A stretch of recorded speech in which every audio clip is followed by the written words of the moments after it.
এতিয়া মানে তুমি মোক এৰি থৈ যাবা? বাধ্যত পৰিছোঁ ৰাহুল। ঘৰত বহুত বুজালোঁ। ল'ৰাজনো ধনী ঘৰৰ আৰু ল'ৰাজনো ভাল, সেইবাবে মোৰ কথা মাহঁতে একো নুশুনে। ঠিক আছে যোৱা, মোৰ হৃদয়ৰ চুকত তোক আজীৱন ৰাখিম, কেতিয়াও পাহৰিব নোৱাৰিম জান। তুমিতো আপোন মানুহজনৰ মৰম পাই দুদিন পিছত পাহৰি যাবা। তোক লৈ বহুত সপোন দেখিছিলো জানা, আজি সেই সপোন ভাঙি দিলা। বাৰে বাৰে মোক কিয় দুখ দি আছা? মই বহুত চেষ্টা কৰিছোঁ বুজাব।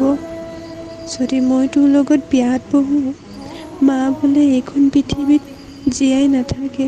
মই কি কৰোঁ ক? যোৱা, ভগৱানে সুখত ৰাখক। মিছ কৰিম তোক বহুত। জোৰ কৰি কাৰোবাৰ মৰম পাব নোৱাৰি, ধনেৰে সঁচা